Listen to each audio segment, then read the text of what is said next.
Hallo zusammen, heute gibt es eine Ramadan-Torte bzw. eher eine Bayram-Torte. Das ist das Ramadan-Fest oder wie es auf Arabisch heißt. Eid.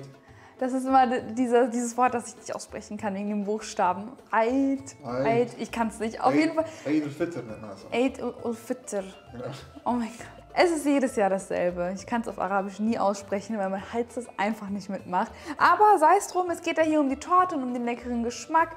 Wir machen einen leckeren Dattelboden, generell Rezepte mit Datteln, also süße Rezepte mit Datteln haben sich schon ganz viele von mir gewünscht. Und ich habe mir einen richtig leckeren Boden einfallen lassen. Den habe ich ausprobiert, der hat mir super, super gut geschmeckt. Und dafür nehmen wir uns jetzt Datteln, am besten richtig schöne, dicke, saftige mit viel Fleischanteil, mit viel Fruchtfleisch. Ich nehme natürlich mit Joule-Datteln, das sind unsere aus Palästina. Und die werde ich jetzt erstmal entkernen und dann sehr fein schneiden und anschließend in Milch geben. Aber das zeige ich euch gleich nochmal.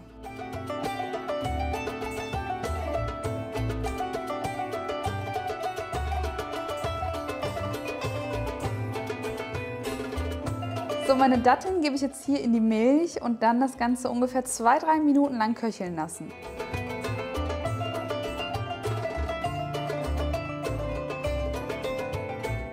Die Dattelmilchfüllung dann einfach schön abkühlen lassen und dann geht es weiter mit den restlichen Zutaten. Ich schreibe euch wie immer alle ganz genauen Mengenangaben hier unten in die Videobeschreibung.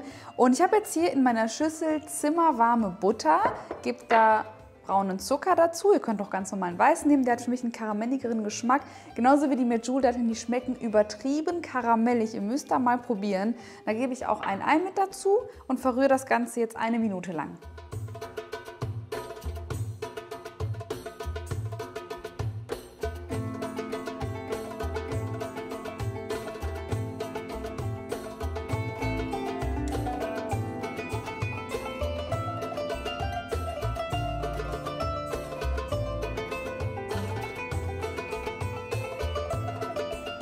Direkt danach die Dattelmilchmasse unterrühren, das müsst ihr nur ganz kurz. Und anschließend sieben wir schon die trockenen Zutaten dazu. Das sind Mehl, Backkakao und Backpulver. Das Ganze auch nur kurz unterrühren und fertig ist schon der Teig. Das ging super, super schnell. Ich fülle ihn jetzt in einen Spritzbeutel und ich sage euch gleich auch warum, das wird euch helfen.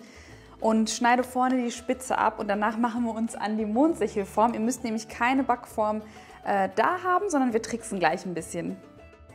Für die Backform brauchen wir jetzt 2 Tortenringe. Ihr könntet aber auch zum Beispiel eine Springform und einen Tortenring nehmen, falls ihr keine 2 Ringe zu Hause habt. Wichtig ist nur, dass es eine Mondsichel ergibt. Und das funktioniert ganz einfach, indem man 2 Ringe ineinander steckt und den inneren einfach an den Rand schiebt. Und dann hat man schon eine Mondsichel. Ich habe jetzt hier die Maße 25 und 17 cm, aber ihr könnt da auch ganz einfach variieren. Und jetzt einfach den Teig einfüllen und dann backen. Die Backzeit verrate ich euch auch schon mal. 180 Grad Ober- und Unterhitze, ganz wichtig, immer vorheizen den Backofen und dann braucht der Boden 18 Minuten.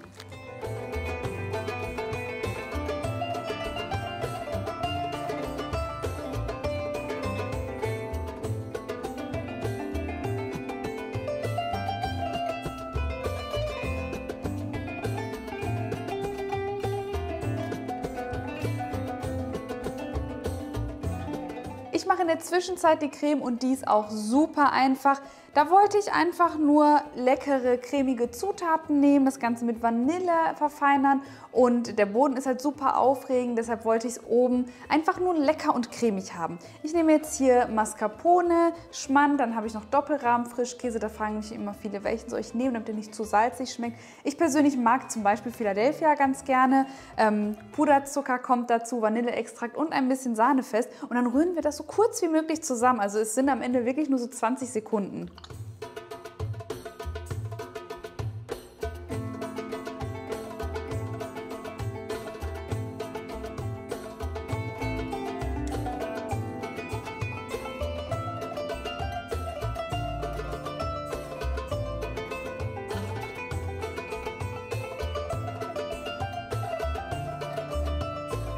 Und zack ist die Creme auch schon fertig.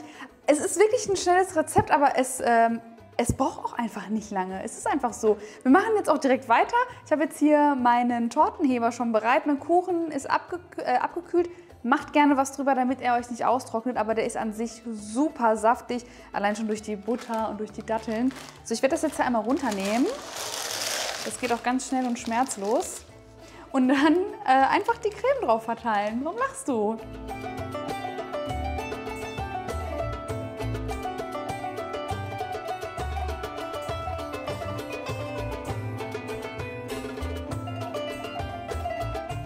ich habe das jetzt hier schön verstrichen und kühle das jetzt für 15 bis 20 Minuten. So, die Kühlzeit ist um. Ich werde das Ganze jetzt verlagern auf eine schöne Schieferplatte und dann die 2 Ringe entfernen. Und das macht ihr, also das Verlagern geht wirklich, ne? 0, nix. Das macht ihr am besten mit einem Backformlöser, dass ihr dann den Rand schön löst. Es wird auf jeden Fall der Fall sein, dass ihr nochmal mit einer Winkelpalette dran müsst und das Ganze nochmal schön glatt streicht. Die größte Herausforderung ist bei diesem Rezept tatsächlich, dass man die Enden der Mondsichel schön fein verstreicht. Aber ich glaube, das mache ich dann gleich, wenn ich das alles entfernt habe.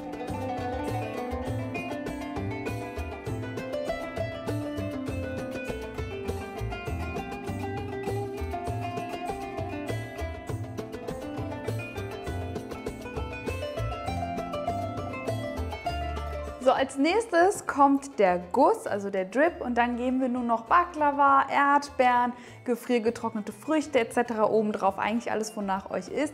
Beim Guss muss ich sagen, ich nehme jetzt meine Haselnusscreme, die habe ich hier in warmem Wasser erwärmt. Das geht auch in der Mikrowelle und den fülle ich, also die Creme fülle ich mir jetzt hier einmal rein und schneide vorne die Spitze ab.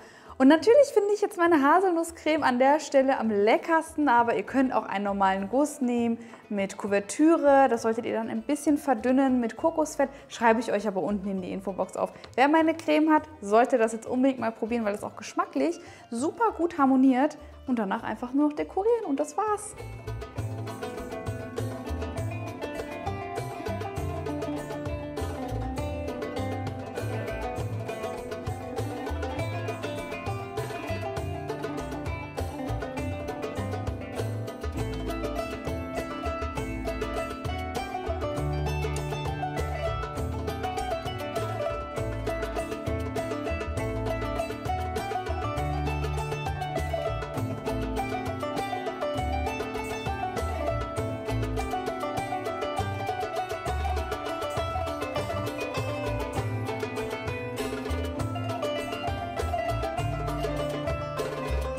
Ich habe natürlich noch von meinen Baklava und von meinen Lokkums draufgegeben. Ich werde euch alles unten in die Infobox verlinken. Ihr dürft natürlich eurer Fantasie freien Lauf lassen. Ansonsten hoffe ich, dass euch meine Idee gefallen hat, dass ihr es fleißig nachmachen werdet. Verlinkt mich unbedingt auf Instagram, damit ich eure Kreation sehen und reposten kann. Und ansonsten wünsche ich euch ein wundervolles Bayram, ein schönes Fest an alle, die feiern. Und bleibt alle gesund. Bis zum nächsten Mal auf Vickys Kitchen. Tschüss!